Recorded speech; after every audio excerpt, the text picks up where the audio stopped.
చాలా దురదృష్టకరమైనటువంటి సంఘటన.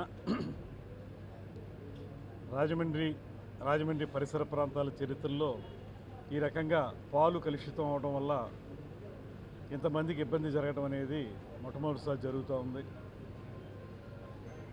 దీనికి ఆ పాలు సప్లై చేసినటువంటి వ్యక్తి కొన్ని జాగ్రత్తలు తీసుకుని ఉంటే ఈ ఇబ్బంది ఉండేది కాదనేటువంటిది ప్రాథమికంగా మనకు లభిస్తున్నటువంటి సమాచారం. ఇప్పుడే కిమ్స్లో 8 మంది ఉన్నారు, వారిని చూడడం జరిగింది. అందులో 4 వెంటిలేటర్ మీద ఉన్నారు. కొంతమందికి ఇప్పుడిప్పుడే యూరిన్ అవుట్పుట్ స్టార్ట్ అవుతుంది. అదొక గుడ్ సైన్గా డాక్టర్లు చెప్తా ఉన్నారు. యూరిన్ అవుట్పుట్ మొదలైతే కొంచెం మళ్ళీ ఇతర ఆర్గాన్లు కూడా బాగా పనిచేసి నెమ్మదిగా ఆరోగ్యం చేకూరే అవకాశం ఉందనేటువంటి మాట వారు చెప్తున్నారు. మేము భగవంతుడిని ప్రార్థిస్తున్నాం. తప్పనిసరిగా ఇప్పటి వరకు జరిగిన సంగతులు ఒక పక్కన బాధగా ఉన్నాయి కనుక కనీసం వీరైనా సరే ఆరోగ్యం చేకూర్చుకుని ప్రాణాలతో బయటపడాలనేటువంటి మాటని మనస్ఫూర్తిగా నమ్ముతూ దీనికి ప్రభుత్వం వెంటనే స్పందించింది. జిల్లా యంత్రాంగం, కలెక్టర్ గారు కానీ, మా డిఎంఎన్హెచ్ఓ కానీ వీరందరూ కూడా వెంటనే దీని మీద చర్యలు తీసుకుని ఎలా జరిగింది ఇది అనేటువంటి కోణంతో పాటు వీరికి వెంటనే చికిత్స అందించేటువంటి కారణాలను కూడా చూడడం జరిగింది. ఒకే కుటుంబంలో 4-5కి ఈ రకమైనటువంటి ఎఫెక్ట్ రావడం వల్ల ఇదేమన్నా ముందు ఏదైనా ఆ కుటుంబం మీద థ్రెట్ జరిగిందా అనేటువంటిది ఒక ఆలోచన వెళ్ళింది.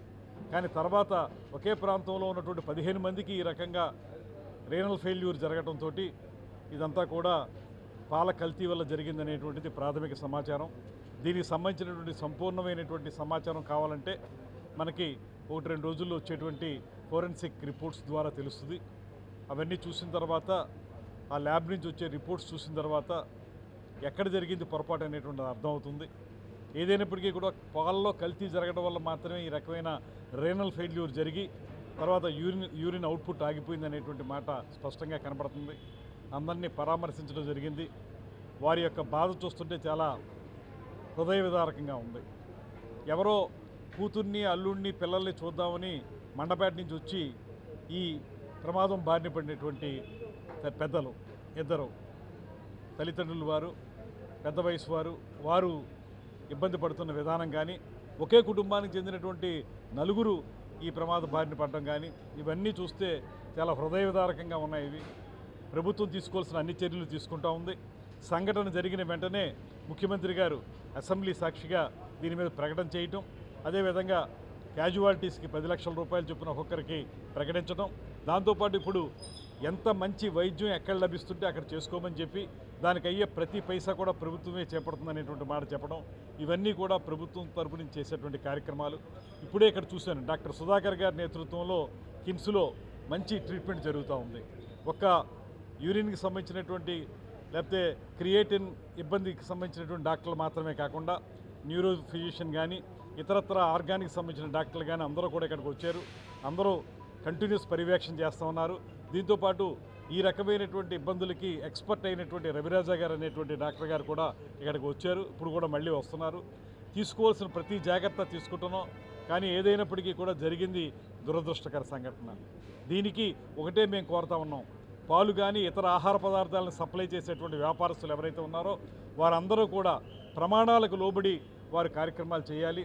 లాభాపేక్ష మాత్రమే కాకుండా ప్రజల ఆరోగ్యాన్ని కూడా దృష్టిలో పెట్టుకుని పనిచేయాలనేటువంటి మాట చెప్తున్నాం. ఒకవేళ అలా చేయకపోతే ఇక్కడి నుంచి చాలా కఠినతరమైనటువంటి శిక్షలు ఉంటాయనేటువంటి మాట కూడా ప్రభుత్వం తరపున తెలియజేస్తూ, అదేవిధంగా ప్రజలు కూడా కొన్ని జాగ్రత్తలు, సురక్షితమైనటువంటి ఆహార పదార్థాలను వాడేటువంటి జాగ్రత్తలు తీసుకోవాలి.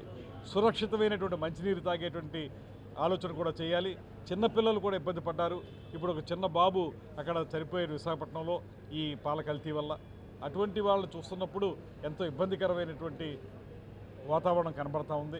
ఏదైనప్పటికీ ఇప్పుడు ఉన్నవాళ్ళైనా సరే సురక్షితంగా బయటపడాలనేటువంటిది మనస్ఫూర్తిగా కోరుకుంటున్నాం. ఇప్పుడు టోటల్గా 15 మంది ఎఫెక్ట్ అయ్యారు దీనివల్ల.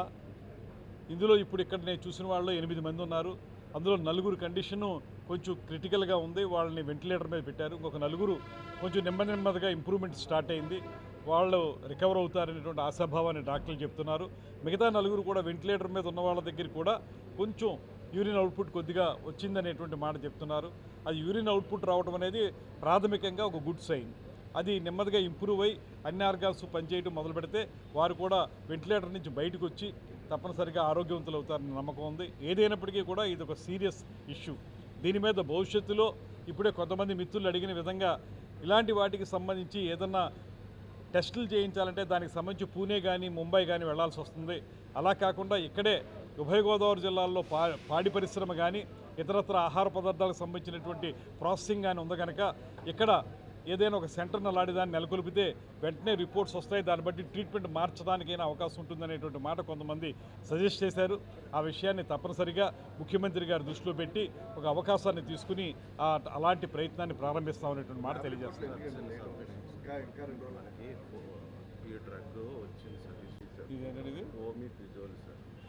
ఫోమిఫిజోల్ అనేటువంటి ఒక డ్రగ్ ఇలాంటి వాటికి సమర్థవంతంగా పనిచేస్తుంది అనేటువంటి మాట దీంట్లో ఎక్స్పర్టైజ్ ఉన్నటువంటి మన రవిరాజా గారు సజెస్ట్ చేశారు.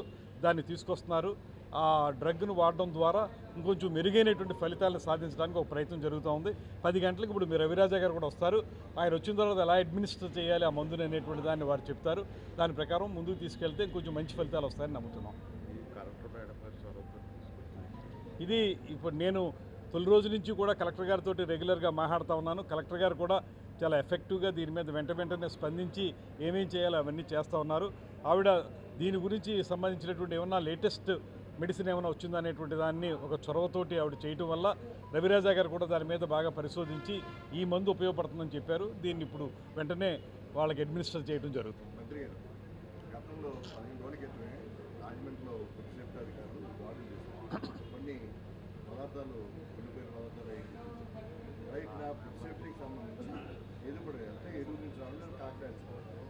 ఇప్పుడు జిల్లాలు ఇడిపోయిన తర్వాత ఫుడ్ సేఫ్టీకే స్టాఫ్ లేదు, మున్సిపాలిటీ వాళ్ళు కూడా సమాచారం లేకుండా ఇప్పుడు తనిఖీలు చేస్తారు. అసలు ఏంటి సిస్టమ్ ఏంటి ఫుడ్ సేఫ్టీ గురించి ఏంటి?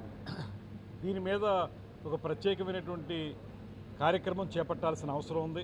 ఫుడ్ సేఫ్టీ అనేది ఈ మధ్యకాలంలో చాలా విమర్శలకు దారితీస్తున్నటువంటి అంశం.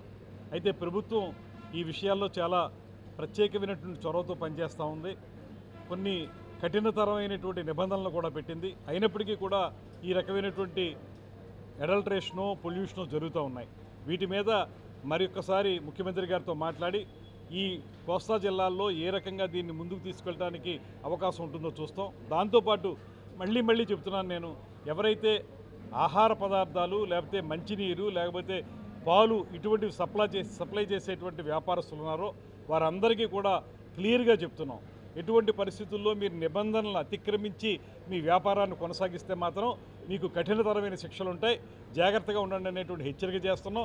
అదేవిధంగా ప్రజలు కూడా ఈ విషయంలో శ్రద్ధ వహించి సురక్షితమైన విధానాలను అవలంబించాల్సిందిగా కోరుతున్నాం.